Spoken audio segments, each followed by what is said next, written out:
अस्सलाम वालेकुम dear students, hope you are doing well. Students, आज हमारा टॉपिक है फ्रेगमेंटेशन। हमने इस सेक्सुअल रिप्रोडक्शन के मेथड्स स्टार्ट किए हुए थे। फर्स्ट हमने किया बाइनरी फिशन। अब सेकंड मेथड हमारे पास क्या आ गया है, फ्रेगमेंटेशन। फ्रेगमेंटेशन किसको बोलते हैं? फ्रेगमेंटेशन के नेम से हमें पता चल रहा है कि फ्रेगमेंटेशन का मीनिंग है कि हम किसी चीज को पीसेस के अंदर ब्रेकअप कर रहे हैं, यानी किसी चीज को पीसेस के अंदर तोड़ने को हम क्या बोलेंगे, फ्रेगमेंटेशन। अब कौन से लिविंग ऑर्गेनिज्म इस प्रोसेस के जरिए ये सेक्सुअल रिप्रोडक्शन करते हैं, उसके लिए हमारे पास एग्जाम्पल है सर्टेन वर्म्स। स्टूडेंट्स, कुछ वर्म्स क्या करती हैं, जब वो फुल साइज के अंदर ग्रो कर जाती हैं तो उनके लिए रिप्रोडक्शन का तरीका क्या है कि वो अपनी बॉडी को ब्रेक करके 8 या 9 पीसेस में डिवाइड हो जाती है।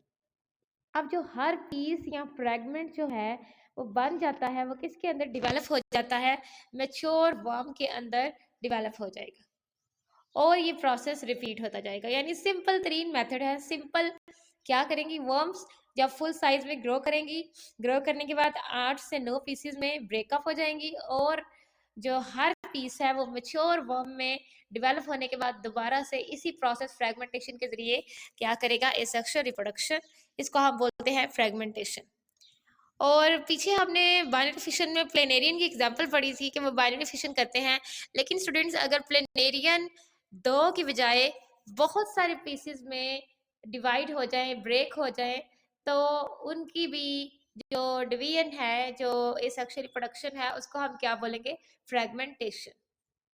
ये यहाँ पे आपको नजर आ रहा है, ये एक प्लेनेरियन है। आमतौर पे हमने देखा था प्लेनेरियन बाइनरी फिशन के अंदर 2 हाफ में डिवाइड हुई थी और हमने कहा था कि ये कौन सा मेथड है, बाइनरी फिशन। अब ये प्लेनेरियन 2 से ज्यादा पार्ट में डिवाइड हो गई है, 1, 2 और 3।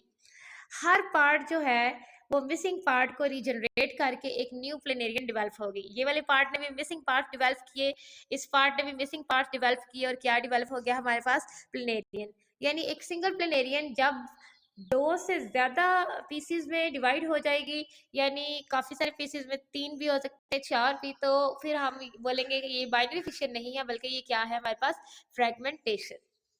ओके, नेक्स्ट मेथड है हमारे पास एसेक्सुअल रिप्रोडक्शन का, बडिंग। बडिंग वो टाइप है एसेक्सुअल रिप्रोडक्शन की जिसके अंदर पेरेंट की बॉडी के ऊपर एक बड डेवलप हो जाएगा, स्मॉल छोटी सी आउट ग्रोथ की फॉर्म में। तो इसको हम क्या बोलेंगे, बडिंग। इसकी हमारे पास एग्जाम्पल के तौर पे मुख्तलिफ लिविंग ऑर्गेनिजम्स हैं जो बडिंग के ज़रिए रिप्रोड्यूस करते हैं। तो फर्स्ट हमारे पास क्या आ गई है, यीस्ट की एग्जाम्पल। यीस्ट एक यूनिसेलुलर फंगस है जो बडिंग के ज़रिए रिप्रोड्यूस करते हैं। ओके, यीस्ट के अंदर क्या होता है स्टूडेंट्स, हमारे पास ये एक पेरेंट यीस्ट है। पेरेंट यीस्ट की बॉडी के ऊपर एक स्मॉल आउटग्रोथ बड की फॉर्म में बन जाती है। अब ये जो बड है, ये बनने के बाद पेरेंट सेल का जो न्यूक्लियस है वो डिवाइड करता है। ये देखिए, एक न्यूक्लियस से कितने न्यूक्लियस बन गए हैं, 2। और ये न्यूक्लियस जो है डिवाइड करने के बाद डॉटर न्यूक्लियाई बड के अंदर चला जाएगा। अब जब ये बर्ड के अंदर जाएगा तो जो बर्ड है उसके बाद वो इनलार्ज होगा और बिल्कुल पेरेंट ऑर्गेनिज्म जैसी खसूसियात को डेवलप कर लेता है, यानी बिल्कुल डुप्लीकेट हमारे पास आ जाता है पेरेंट ऑर्गेनिज्म का। अब ज़रूरी नहीं कि यीस्ट जो है वो एक वक्त में एक ही बर्ड बनाए।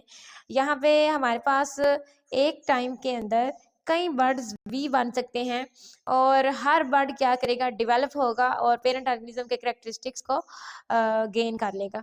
और बर्ड जो है वो पेरेंट बॉडी से सेपरेट भी कर सकता है, यानी उससे अलग भी हो सकता है। लेकिन कुछ केसेस में बर्ड जो है वो सेपरेट नहीं होता, बल्कि इंडिविजुअल्स की कॉलोनीज बन जाती हैं, वो कॉलोनीज की फार्म में रहते हैं। तो इस तरीके से यीस्ट क्या करते हैं, बडिंग, और बडिंग के जरिए रिप्रोड्यूस करके नेक्स्ट जनरेशन को प्रोड्यूस करते हैं। अब नेक्स्ट एग्जांपल है हमारे पास जो एनिमल्स बडिंग के जरिए रिप्रोड्यूस करते हैं, वो हमारे पास कौन सा है, स्पॉन्जेस, हाइड्रा और कोरल्स। ये जो तीनों एनिमल्स हैं, इनका क्या है method of sexual reproduction, budding.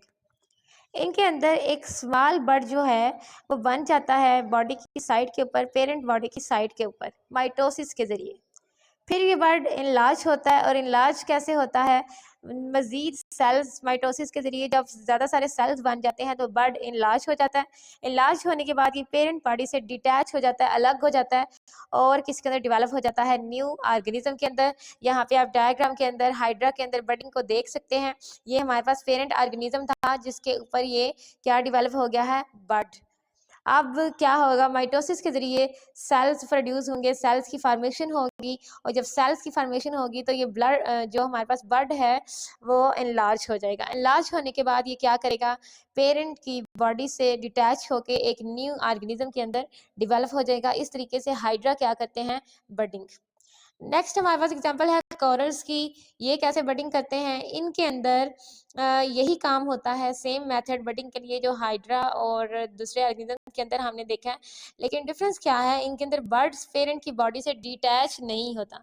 जैसे इधर आपने देखा हाइड्रा के अंदर बर्ड डिटैच हो गया यानी अलग हो गए, लेकिन कोरल्स के अंदर बर्ड्स पेरेंट बॉडी से अलग नहीं होते, बल्कि कोरल्स जो है वो बड़ी बड़ी कॉलोनीज की फार्म में रहते हैं, कॉलोनीज बना के रहते हैं और बर्ड जो है वो नए ऑर्गेनिज्म में ग्रो करता है लेकिन पेरेंट बॉडी के साथ अटैच ही रहता है।